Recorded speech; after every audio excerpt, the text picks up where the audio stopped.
Hey everybody, this is Strategywizard and Crazy Craft. And today we're going to be doing something a little bit different. It's going to be kind of a review, but not really, but more kind of a commentary on Descent: Legends in the Dark.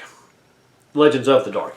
So here's the deal. I was going to do the full-blown review, you know, get all the stuff out and everything, and I got really close to actually making that happen, but I kind of lost interest and I kind of got bugged. So here's the deal. First, I'm going to give you my basic opinion of the game, just to get that out of the way. Gameplay-wise, very well done. I mean, you played it? Didn't you? You enjoyed it. I mean, it's long, but you enjoyed it. Yeah, it is long, but it was fun. I mean, it's app-driven, kind of like Mansions of Madness, the Lord of the Rings version, Journeys in Middle-earth, I think it was. It has that app-driven mechanic, which is really cool. Wasn't that Ultimate Werewolf, too? Well, that was kind of. but very similar to Mansions of Madness and Lord of the Rings, Journeys in Middle Earth. It tells you what tiles to put out, and it's basically the dungeon master for the game. So it plays the role of the dungeon, which is great, and it does it well. But I'm not going to go into all the details of how to play and all that stuff like I normally would. Just understand this: gameplay-wise, it's well done. If you want an RPG experience where everyone can be on the same side, work together, and the app is fighting you, it does a great job of it. But this is what irked me, and some of you will probably be bothered by the fact that this bothered me, but, you know, that's your prerogative. You can think what you want. One of the characters, one of the coolest characters in my opinion, your favorite character, right? The cat is also pretty cool, but I'd say he's probably my favorite. Yeah, Varix the Dragon Hybrid. Such a cool character.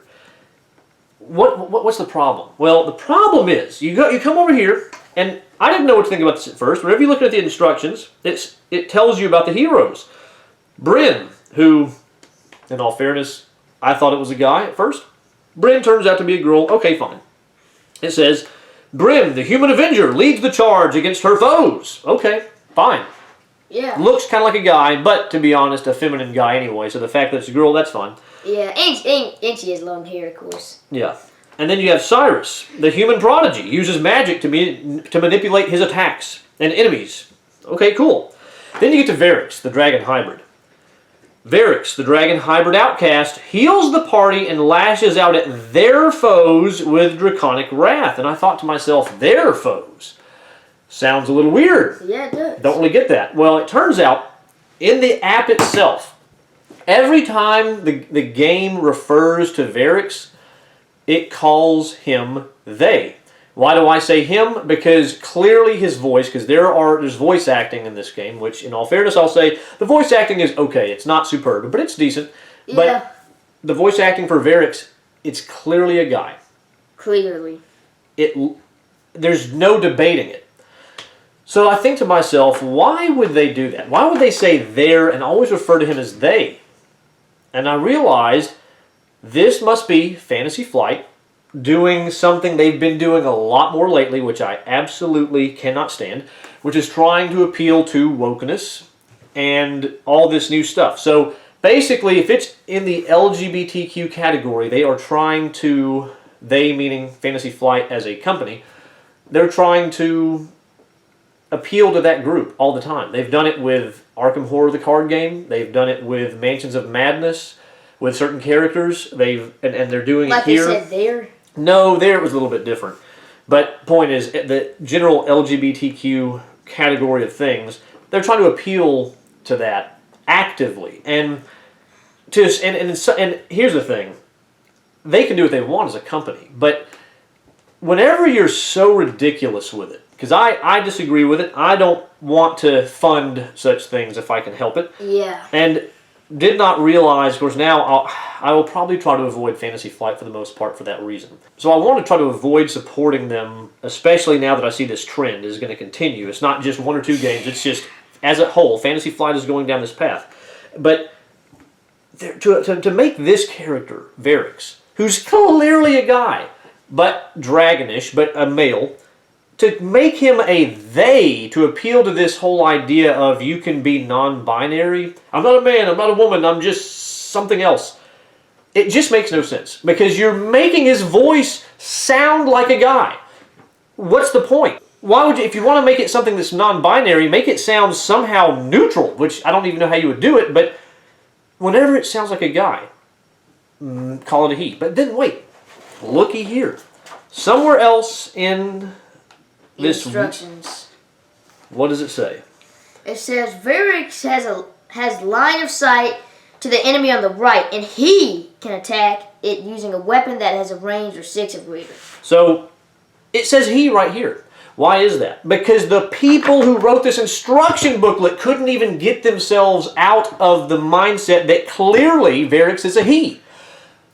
So the editors missed that line clearly. They missed it. Yeah. If they would have seen this, they would have changed it, no doubt, and made it say their line of sight. Or no, and they can attack. That's what they would have done. Or it can attack. No, they would say they, because for some strange reason, people want to be called they, even though they is plural. They means more than one. But for some reason, people want to be called a plural. Makes no sense. It would make more sense. If you don't want to be he or she, be an it. But for some reason, that bothers them. I guess they get offended by being called an it, but it would make more sense. But that being said, my problem is you can tell that the people who wrote this clearly even had the idea. This is clearly a male character. And yet they're putting they everywhere else that they didn't catch and edit out the obvious truth. So, the point is, this kind of stuff is just, whenever it's just slapped in your face so shamelessly, it bothers me. It just bothers me. And that in and of itself makes me like this game way less than I would have otherwise. Under normal circumstances, I probably would have given this at least a 9 out of 10. But I keep seeing this language in the app whenever there's story elements, and it just bugs me every time. So, yes, it's a fun game. Yes, I enjoy playing it. But whenever they rub this in your face, yeah, the rating goes down. That's just all there is to it. By 1 or 2. I'm not even going to give it a rating because I don't even think it deserves a rating because, people can decide for themselves. If that doesn't bother them, get the game and enjoy it for what it is. If it does bother you, take that for what it is. Gameplay-wise, it would be a 9 or a 10. This takes it down plenty for me. I don't even know where it would put it because it's not the same rationale for rating at this point. It's not because of how fun it is. But it's just the irritation that it provides me whenever they constantly use this language. So just take it for what it is. Leave down in the comments what you think. Do you disagree or agree? It bothers me greatly, and as soon as I found out about this, I knew that if I ever made a video about this game, that had to be one of the main things I talked about. Yeah, so definitely. It's disappointing that Crazy Craft's favorite character ends up being that way, and I know we could pretend that's not the case. We could just go, that's a he. Who cares what they say? Oh, it's obvious. Oh, it's except for the fact that it's obviously a he. Yeah, it's obviously a he, but they keep using the language over and over and over again and slapping it in your face. And it just takes you out of the enjoyment of the game if you're like us. It takes something away that could have just been a wonderful fantasy adventure, not a woke fantasy adventure. That's the problem. Yeah. So there you go. That's what I have to say. Do you have anything else you want to add? The game is fun.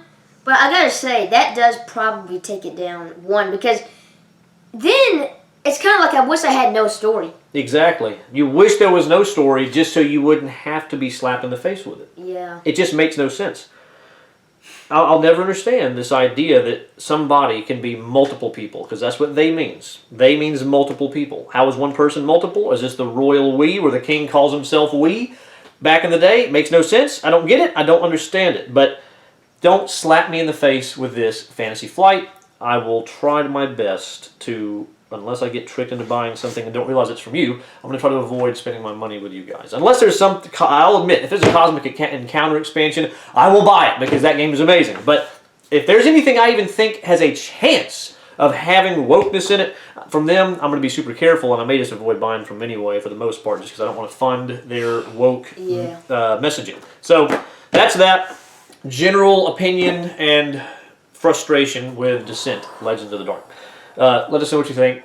Comment down below. Like and subscribe if you enjoyed it. Yeah. If not, hey, I understand. Yeah. But look forward to seeing you on the next one. Take care, everybody. Bye.